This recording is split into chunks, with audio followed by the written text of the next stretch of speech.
A few years ago, Robinhood released their second management card, which was their second attempt as a debit card after their initial launch of their first debit card in 2018 was a complete bust. Now in 2022, Robinhood has released their third attempt as a debit card known as the Cash Card, which will be replacing the cash management card that I personally received from Robinhood back in the summer of 2020. I've personally been testing out the new features and benefits of the Robinhood Cash Card for several weeks now and wanted to give my full, honest review of what I think about the new debit card from Robinhood and if it's actually worth getting for yourself. So let's get started.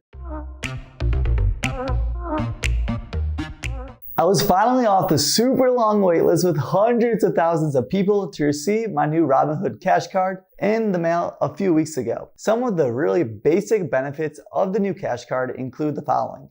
First, being FDIC insured up to $250,000, and nowadays being FDIC insured for your debit card or bank account is an absolute must. Secondly, they now have 24/7 phone support, which before, if you guys try to call or contact Robinhood, you know the struggles of trying to get someone to respond back to your problem. So I personally called the phone support to test to see how long it would take to actually get someone on the phone. And within my testing, it took them about 4 minutes for them to call me back. You also have access to up to 90,000 free ATMs and personal checks. But as far as the personal checks, they will be sending on your behalf. So you just have to give them your information, who the check is for, and where to send it. So you won't actually receive the physical check for you to write down on your own, which in my opinion kind of makes it tough because whenever I personally give a check to someone, usually it's for like a wedding gift or a birthday present, and I put it in the envelope, which is basically the only times I use the check these days, so it doesn't really help me out in those situations. The last basic feature is that there's no fees. So there's no monthly maintenance fees, nor are there any ATM fees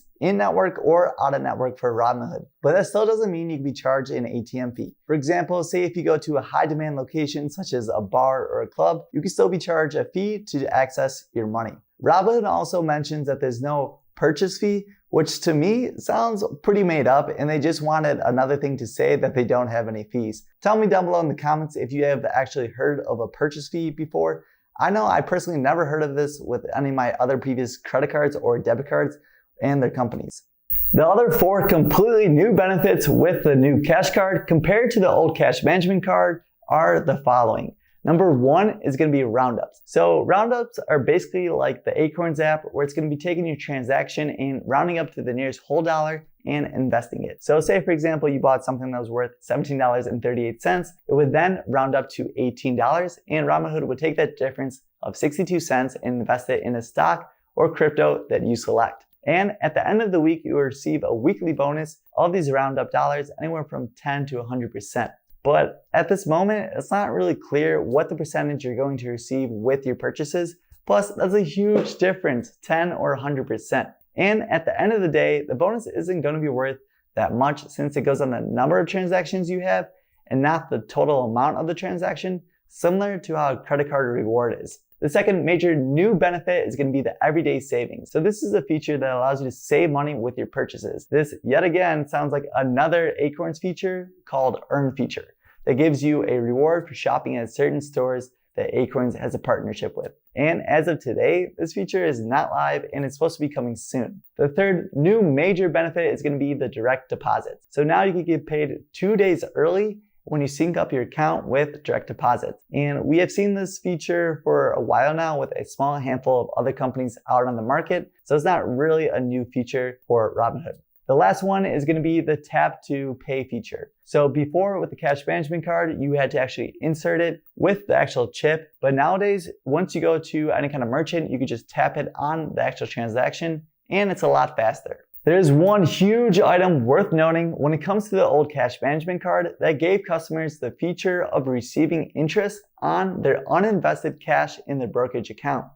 At the time of filming this video, the interest rate is about 1% APY. The new cash management card does not pay you the interest on the funds in your spending account, but it will continue to receive interest with the uninvested cash in your brokerage account. And by brokerage account, I just mean those are the funds when you're going to buy different stocks and cryptos and it's just sitting there. So in my eyes, this is still a huge perk because you can easily transfer the funds from your debit card account into the brokerage account to make sure that you're receiving some interest on the money just sitting there. So who's the new Cash Card actually good for? I personally think it's good if you want to receive the bonus with the extra money with the roundup feature and the everyday savings. Or maybe you just have already a Robinhood account and just want everything in one place. Or maybe lastly, maybe you can't get approved for a credit card at this time and you still want to get some kind of bonus while using your debit card. So here's my final thoughts. So even though the Robinhood Cash Card is getting better and better over time, especially with this being the third generation, I personally don't use it. It doesn't make sense for me to use the Cash Card for purchases over, say, one of my credit cards that receives 2% rewards on all the purchases. So I am personally not using the Cash Card at this time, but hopefully in the near future, Robinhood could keep adding more features to convince me otherwise. Well, that's it for my full honest review of the new Robinhood Cash Card and all the new features of the card compared to the old cash management card. Tell me down below in the comments if you're planning on getting the new Robinhood debit card. Let's see if we can get this video to 100 likes. If this video brought you any kind of value, please make sure to subscribe and share the video. Feel free to check out all the other videos on my channel that talk about different ways to make more money with different side hustles and a bunch of different personal finance videos. I'll see you guys in the next one, and this is Kevin, your financial tutor, signing off. Peace.